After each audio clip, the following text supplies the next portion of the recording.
Assalamualaikum warahmatullahi wabarakatuh. Halo semuanya, saya Firal Alila Zamelia dari Program Studi Keuangan Daerah Universitas Jambi dengan NIM C0E02408 dari Program Studi Keuangan Daerah. Nah, pada kesempatan kali ini yang akan kita bahas adalah salah satu topik penting dalam dunia perpajakan, yaitu pajak penghasilan atau yang biasa kita sebut sebagai PPh. Selain itu juga kita akan mengenal siapa saja subjek pajaknya dan apa saja yang menjadi objek pajak. Nah, sebelumnya menurut ahli perpajakan PJ Andriani, pajak itu merupakan iuran yang bersifat memaksa yang wajib dibayar oleh masyarakat kepada negara tanpa mendapatkan imbalan secara langsung. Nah, fungsinya tentu saja untuk membiayai pengeluaran umum seperti pembangunan infrastruktur, pendidikan, maupun kesehatan. Nah, salah satu jenis pajak yang sangat penting bagi negara adalah pajak penghasilan atau PPh. Nah, PPh sendiri ini diatur dalam Undang-Undang Nomor 36 Tahun 2008 dan menjadi dasar dalam pengenaan pajak atas penghasilan yang diperoleh oleh individu maupun badan usaha. Jadi, ketika seseorang memperoleh penghasilan baik itu dari kerja, berbisnis, atau investasi, si pemerintah ini memiliki hak untuk menarik sebagian dari penghasilan tersebut sebagai kontribusi terhadap pembangunan nasional. Nah, yang masuk materi yang pertama yaitu apa sih yang dimaksud dengan PPh atau pajak penghasilan? Nah, secara sederhana ini, pajak penghasilan itu adalah pajak yang dikenakan kepada orang pribadi atau badan atas penghasilan yang diterima dalam 1 tahun pajak. Nah, penghasilan di sini itu bisa berupa gaji, honorarium, laba usaha, hadiah, maupun keuntungan lain yang menambah kemampuan ekonomi seseorang. Contohnya, seorang karyawan yang baru menerima gaji tiap bulan akan dikenai PPh pasal 21, sementara perusahaan yang memperoleh keuntungan akan dikenai PPh badan. Nah, Undang-Undang PPh itu menegaskan bahwa setiap tambahan kemampuan ekonomis yang dapat dipakai untuk konsumsi atau menambah kekayaan, itulah yang disebut sebagai penghasilan dan menjadi dasar perhitungan pajak. Nah, materi yang kedua yaitu subjek pajak. Siapa sih yang wajib membayar pajak?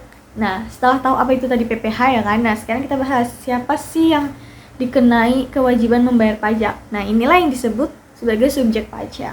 Nah, subjek pajak sendiri ini bisa berupa orang pribadi, badan usaha, warisan yang belum terbagi, atau bahkan bisa dalam bentuk usaha tetap atau BUT dari luar negeri. Nah, yang pertama itu ada subjek pajak dalam negeri.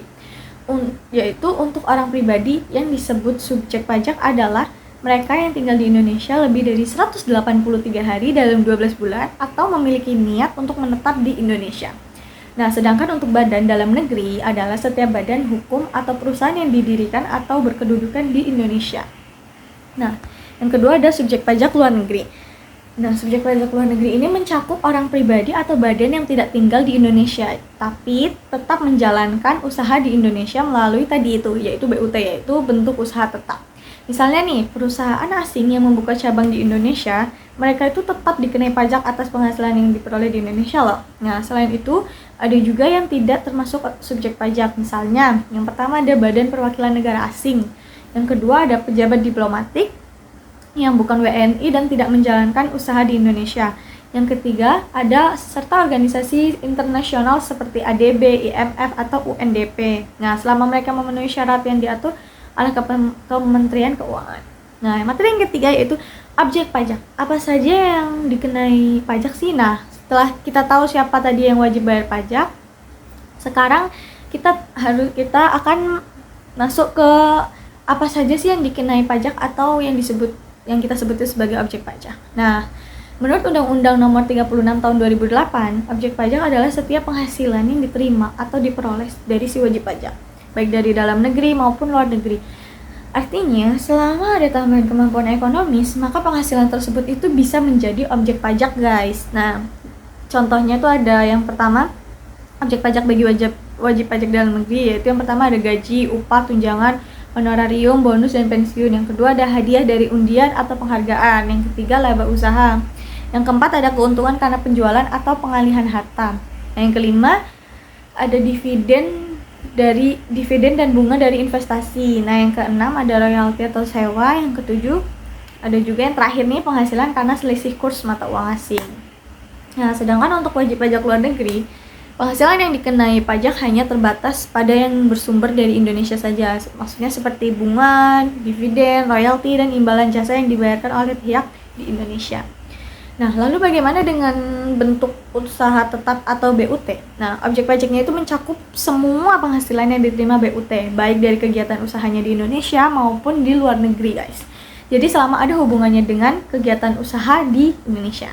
Nah, namun tidak semua penghasilan itu dianggap sebagai subjek pajak, guys. Misalnya nih, ada yang tidak dianggap sebagai objek pajak seperti warisan, sumbangan atau hibah kepada badan keagamaan atau sosial, terus serta pembayaran dari asuransi kepada individu. Nah, semuanya itu bukan objek pajak, guys, selama memenuhi syarat tertentu. Materi yang selanjutnya yaitu perubahan penting dalam aturan pajak penghasilan. Nah, seiring perkembangan ekonomi dan kebutuhan negara, undang-undang pajak penghasilan ini juga mengalami pembaruan melalui Undang-Undang Harmonisasi Peraturan Perpajakan atau UU HPP. Nah, beberapa perubahan penting ini diantaranya yaitu yang pertama ada penghasilan dalam bentuk natura atau kenikmatan kini bisa juga dikenai pajak. Yang kedua, ditetapkannya penghasilan tidak kena pajak atau PTKP untuk bagian peredaran bruto hingga 500 juta rupiah. Yang ketiga, ada penyesuaian aturan penyusutan dan amortisasi aset. Yang keempat, ada penetapan tarif PPh badan sebesar 22% mulai tahun pajak 2022.